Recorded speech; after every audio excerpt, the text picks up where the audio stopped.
Fibre पे मुझे देखना है कि आजकल सबसे ज़्यादा क्या चीज़ सेल हो रही है। पहले तो जाकर होम पेज पे देखूंगा मैं, उधर वो टॉप कैटेगरीज को बता देता है। फॉर एग्जांपल मुझे एसईओ की देखनी है, कौन कौन सी टॉप कैटेगरी है, वो उसमें से कोई भी मैंने एक आधी देख लेनी है, वो सामने बता देता है कि पॉपुलर ये है। फिर आप होम पेज पे जाते हैं, फिर डायरेक्ट गिग्स पे जाते हैं, उस कैटेगरी में जो टॉप गिग्स आ रही हैं वो करना है। फिर उसमें बेस्ट सेलिंग वाली आ जाती हैं ऑप्शन, फिर उनमें से चंद एक आप प्रोफाइल खोल लें। फॉर एग्जांपल 20-25 प्रोफाइल्स को ओपन कर लें जो ज़्यादा सेल कर रही हैं, उनकी किसकी गिग के ऊपर ज़्यादा ऑर्डर आ रहे हैं, किसके ज़्यादा क्यू में लगे हुए हैं, किन के ज़्यादा रिसेंट फीडबैक ज़्यादा है। जैसे फॉर मतलब हम एग्जाम्पल आपको, हंटिंग कर रहे होते हाँ हैं। एग्जैक्ट यही चीज़ है।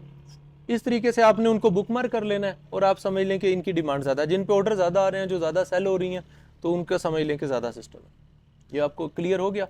इस तरह आपने ना कम अज़ कम 10 आपने जो है ना रीसेलिंग के लिए आपने चीज़ें सेलेक्ट कर लेनी है, सेलर्स को सिलेक्ट कर लेना है पहले, उस हिसाब से आपने अपनी प्रोफाइल क्रिएट करनी है।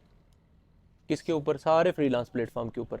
फिर उन प्रोफाइल्स को ऑप्टिमाइज करना है, इंप्रूव करना है डेली बेसिस पे। डेली बेसिस पे एक दिन में बैठ के तो नहीं सब कुछ हो जाएगा ना।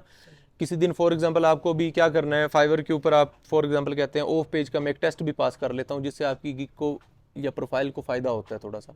कोई बंदा फिल्टर लगा कहता है कि वो लोग हों जो इन्होंने टेस्ट दिया हो, ठीक है, वो सिर्फ फिल्टर आए। इस तरह आप टेस्ट किस तरीके से देना है, यूट्यूब से जाके तैयारी कर लें। बहुत सारे तरीके हैं, मैं बताता नहीं हूँ, बहुत सारे तरीके हैं कि आप एक तो सीख लें उसको, ठीक है, बेहतर थोड़ा सा, ताकि पता हो, बिल्कुल आप वो ना हो कि आपको पूछे कोई तो आप कम्युनिकेट भी ना कर सके उससे। लेकिन टेस्ट देने के कुछ तरीके हैं, आप आसानी से पास कर सकते हैं। इसमें आंसर डायरेक्ट गूगल पे पड़े होते हैं नॉर्मली, ठीक है। नॉर्मली तकरीबन मैंने बता भी दिया कौन सी वेबसाइट है, ये अब आपने देखनी है, ठीक है। तो इस तरह आप अपनी प्रोफाइल्स को इंप्रूव करें। अपवर्क की भी इंप्रूव करनी है, फाइवर की भी करनी है, बाकी भी सारी करनी है। करनी किस लेवल तक है, कैसे पता चलेगा कि मेरी प्रोफाइल बेस्ट है, कैसे पता चलेगा, बताएं। आंसर है आपके पास? माइक दें।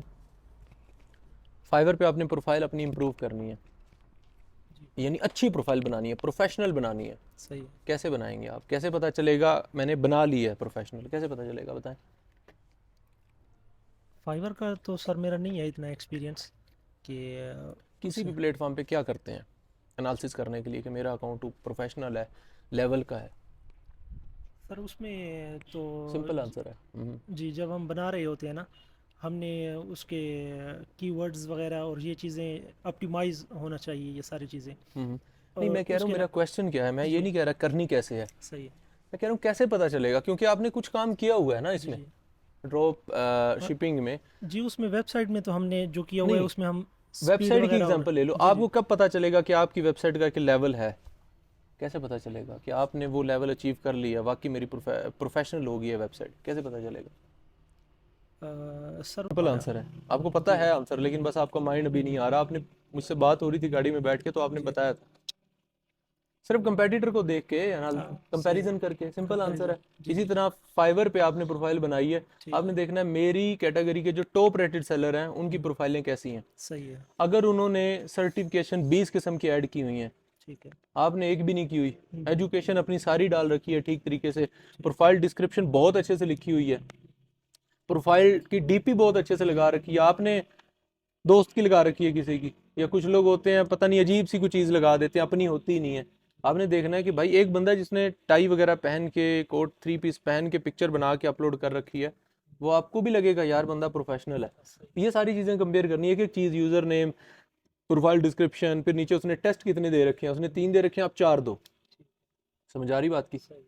उसके पास सिर्फ एज ये रह जाए कि उसके पास फीडबैक है और आपके पास फीडबैक नहीं है, बाकी सारे चीज़ें आपके लिए पॉसिबल है। फीडबैक तब पॉसिबल होगा जब आपके ऑर्डर आएंगे, लोग देंगे। इसके अलावा आपकी प्रोफाइल को विजिट करें ना, उनको लगे कि बंदा प्रोफेशनल है, ये बात आपने बस अपने पल्ले बांध लेनी है। जैसे मैं एक एज बता देता हूँ कि मैं मतलब काफ़ी साल में काम करता रहा, तो मैं एक चीज़ पे मैंने जो है ना फोकस नहीं किया। तो बाई चांस ही मैंने कंपेटिटर का एनालिसिस किया, तो मुझे पता चला कि मेरे कंपेटिटर ने लैंग्वेजेस ऐड की हुई हैं, उर्दू के साथ इंग्लिश, और उसके बाद क्या क्या किया हुआ है, कोरियन भी, स्पेनिश भी, जर्मन भी, ये लैंग्वेजेस भी ऐड की हुई हैं कि मैं ये भी बोल सकता हूँ, ये भी बोल सकता हूँ, ये भी बोल सकता हूँ। ठीक है। तो मैंने कहा ये कैसे बोल सकता है, पाकिस्तानी है वो भी, मेरा कंपेटिटर भी। तो पता चला गूगल ट्रांसलेटर के थ्रू कम्युनिकेट करता है, तो मैंने भी ऐड कर दी स्पेनिश, जर्मन, फ्रांसीसी, फ्रेंच, फ्रेंच इसको बोलते हैं, फ्रेंच। अब मेरे पास ना फ्रेंच में भी मैसेजेस आना शुरू हो गए, तो मैं वो कॉपी करके ट्रांसलेट करता था, और अब उसको भी फ्रेंच में लिख के भेजता था। फ्रेंच में कैसे लिख के भेजता था, इंग्लिश में या उर्दू में लिख के और गूगल ट्रांसलेटर से जो है वो ट्रांसलेट कर दिया। अब इसमें ये बहुत डीपली नहीं, 2-2 3-3 लाइनों की बात होती है, एक लाइन की ज़्यादातर कम्युनिकेशन हो रही होती है। हाँ जी ये आप कर सकते हैं, मैंने ये करवाना है, yes I can do this, ठीक है, और मैं इसको इस तरीके से करूँगा, कितने दिन लेंगे, इतने टाइम कितना होगा, अपना बजट कितना, आपका कॉस्ट कितना होगा, हमारा कॉस्ट और उसका बजट। तो इसको भी 1-2 लाइन का मैसेज होता है। 1-2 लाइन के मैसेज में गूगल ट्रांसलेटर नॉर्मली गलती नहीं करता। इस तरीके से काम चला है और मुझे काफ़ी क्लाइंट मिले थे और हाई टिकट क्लाइंट मिले थे।